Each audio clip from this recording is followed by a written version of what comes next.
Hi parents, thanks again for tuning in.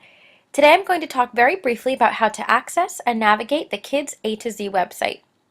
The first thing you want to do is go to www.kidsatoz.com as seen up here in the browser.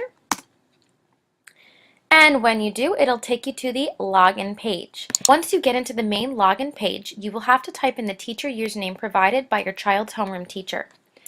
I'm going to type my username in and hit the green Go button. Once your child accesses their teacher's page, you can clearly see that there are lots of students listed at the bottom. The first thing you want to do is make sure that this is in fact your child's teacher. If it is not, what you want to do is click the Pick a Different Teacher link here and type in a different teacher username. If it is in fact your teacher, you're going to look down at the bottom, scroll and find your name. So if this was your child using this website, they would find their name. Right? I'm going to click on my first student here and use theirs. Okay, once I find the username, I'm going to type in the student password. This password was also provided by your child's homeroom teacher. So I'm going to type in the password that I provided to my class, which is the same for all students, and I'm going to hit the green Go button. Now when I do that, I can see that I've accessed my profile. I want to look at the top, make sure that's my username, and it is. Okay, and at the bottom here, I have 3 different places that I can go. Now, what's great about Kids A to Z is that this is a website where students can read stories. They can also listen to stories at their reading level. Most times, that is a large request from parents, especially at parent-teacher conferences. They most times want to know what books are at their child's level and what books are appropriate for them to read. Now, it's very difficult sometimes to determine that with all of the books that are available to our students. So this is a great website that allows the students to filter books based upon their current reading level. So again, there are 3 options here for the students. If they click on the Level Up tab at the bottom there, it will take them to the leveled books that are assigned by your child's teacher. As you can see here, I have assigned 2 leveled books that I would like this child to read. What's also great about this website is that all of these books have the Listen to Reading feature available, which is what this headphone tab at the bottom represents. So this is really helpful to students who find it very difficult to read fluently or find it very difficult to read aloud in general. What's great is that the student can click on the book. The sleigh bells came closer and closer. Soon they heard. As you can see there, the book is being read aloud to the students.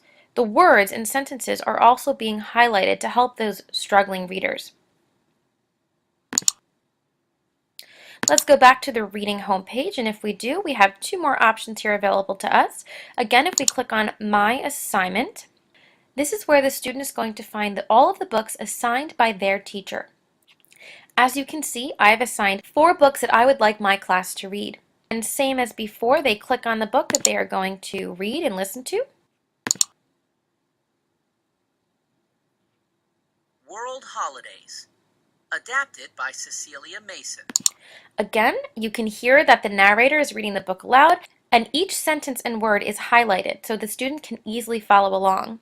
Now, if you look at the bottom here, the child can go ahead if they would like, just by clicking on the next button, or they can go back. Let's say, for example, they weren't paying attention or they need to reread something, they can click on the back button. When they are ready to play again, they hit the green play button at the top. If we go back again to the reading homepage, we have one final option here called the reading room. Now this is a great place, especially for the students who would like to choose the book they would like to read. So the reading room is essentially a leveled library for the children. Each child has been assigned their reading level, and in the reading room they are able to read all different fiction and nonfiction books based upon the level they were given in class. So as you can see, if you scroll down, there are many different titles appealing to all different types of readers. So let's go back again to the reading homepage, and there's one more exciting feature of this website. This is also very motivating to the students who may not love reading yet. So if you go here at the bottom, you can click on the star zone because you may have noticed at the top, right underneath every student's little profile picture here, there is a star count. Each time a student finishes reading a book, they earn stars. So, what do you do with the stars? If you click on the star zone, you'll see you have two options here, Robot Builder or Raz Rocket. I'm in the mood to build a robot, so let's take a look at what this has to offer. What we can do is actually build a robot based upon the number of stars that we've earned. So right now, this child has 280 earned stars. Now again, in order to purchase things for their robot, they must have that number of stars. That is quite motivating to the students who want to build a really cool robot but may not have enough stars to do so. This means they're going to go back and read as much as they possibly can. When we go back to the star zone, there's also another option to build a rocket ship. So the student can choose which they prefer, but again, they must have the right amount of stars to do so, which is going to motivate them to continue reading. So you want to make sure that they have enough stars at the top. So that is how you navigate your kids' A to Z website. We really hope that your child loves reading at home as much as we enjoy reading here in school. Thanks again for tuning in. We hope you found this video helpful.